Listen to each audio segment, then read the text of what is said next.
Today we're going to talk about university. But first, I gotta go for my last day of internship.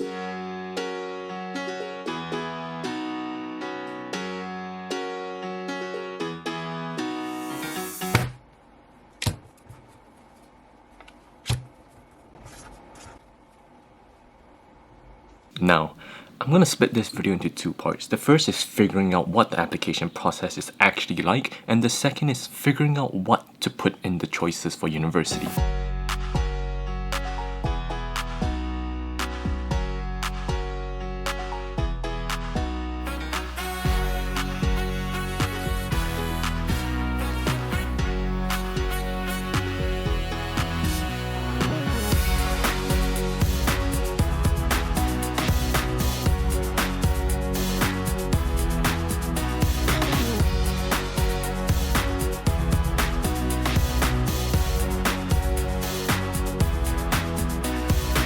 Right, so I left the office building and I'm heading to HQ right now to return my work pass. And honestly, leaving internship is kind of like applying to uni. If you think about it, you dread leaving your current situation because that's what you're used to. But honestly, you're really excited for what's gonna happen in the future.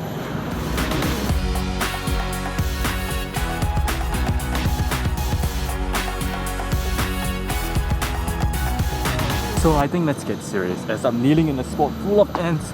But anyway, so for applying to the main 6 universities, NUS, NTU, SMU, SIT, SUSS, SUTD, yes, those 6, you fill out an online application and it's basically split into a few sections. The first is a basic registration, which if you are Singaporean, you can fill in with your SingPass, but that's generally quite easy to do. It fills in your basic information, your NRIC, and you have to declare some health conditions if you have any, criminal records, and the related stuff. Then you also have to declare your grades. So let's say you're from the poly system, your poly GPA for the 5 semesters or 6 semesters. If you're from JC, it's after your results come out anyway, so your current results, you can apply with that. And for IB, you already have your IB score out of 45. But more importantly, you also have the option to apply for Aptitude-based Admissions. And how that works is it looks at your portfolio. So let's say you have a certain aptitude for the subject, you display that. So you have any achievement, leadership positions, national positions, sports, competitions, Olympiads, you apply with that. So for example, if you're applying for a math degree at NUS, you may want to show that you've been a math Olympian before,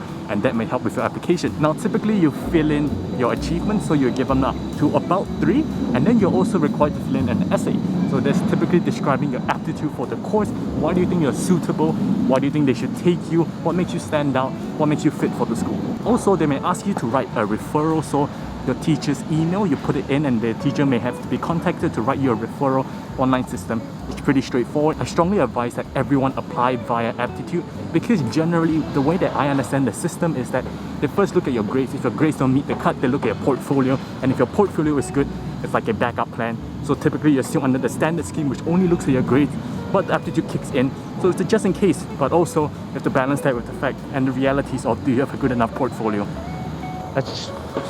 Let's change spot. Right, so for the next part, which is actually the exciting part in my opinion, really important to put down your choices for 2 reasons. The first thing is for the first choice bonus scheme. And the way that works is if you're applying for non-interview courses, so the interview courses are medicine, law, nursing, PPE, etc., you get a first choice bonus. And the way that works is if let's say you're from poly and you're applying, you get additional GPA added to your score for your first choice option because the school thinks, hey, this guy's really passionate about studying this thing, so let's help him out, give him a little bit more on the score system, so increases his chance of getting in. And this applies to A-levels and IB as well. And the second reason why ranking is really important is because typically when you apply for university, you get about 5 to 8 options, and the school honors what you want to study. So if you're interested in science, say life science, biological sciences, you rank that as your first choice, and your second choice is media studies.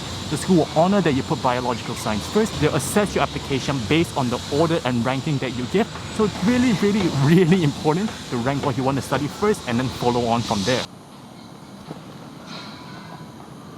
Almost put my camera down there. Alright, and finally, how do we actually choose the course? I believe that there is no definitive way because choosing a course is something that's really personal. It's a journey to finding yourself because ultimately, you're pretty much deciding what you want to do for the rest of your life, barring any career changes. And the honest truth is, although there are many tools out there, surveys, questionnaires, personality tests, like the Mouse Bridges, not Mouse Bridges, whatever, I'll link it here.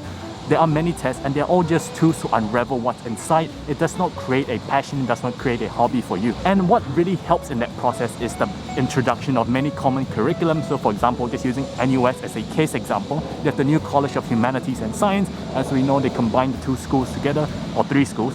They combine it so you have more options. You take common curriculums as standard subject, and from there you can choose your specified major in your second or third year. Many schools offer unrestricted electives, which means that you can basically try any subject offered by the university, and from there pick something that really interests you. Most of the time I think we're all beholden to a certain pressure that's expected of us, maybe with external pressures or just pressures that we put on ourselves, and we may also be attracted to the brand name of the university, but ultimately I think the most important thing is just to apply to one that offers a course that you like, so that you enjoy your 4, 3, 5 years at university instead of being unhappy just because you're in a brand name university but you don't like what you're doing every single day. I found that when I had to apply, I really had to drown out all the noise of what's around me. I had to dig deep and discover what are the priorities and what do I want with my life. So you really have to ask yourself, what is important to me? Is it money? Is it career progression, work-life balance? It could even be the location of the career. Where do you think this career can take you? For example, if you're really into design and animation, they can take you all the way to Burbank, California, where you can work for Disney Animation Studios. And from there, we actually have to ask ourselves,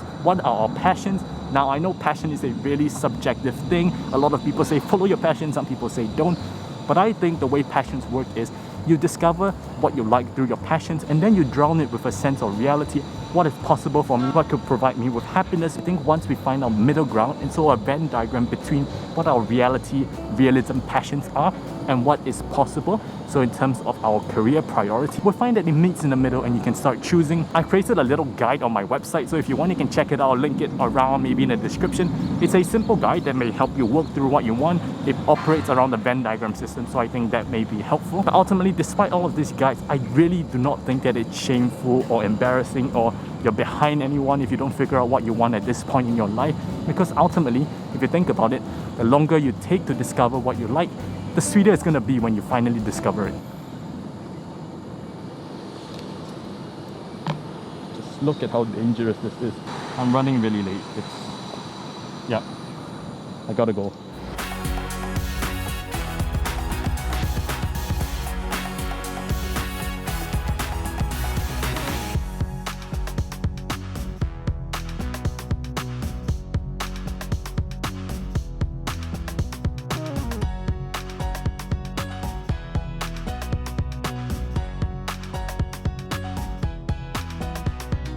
Oh, why is it so big though? Related stuff. Then you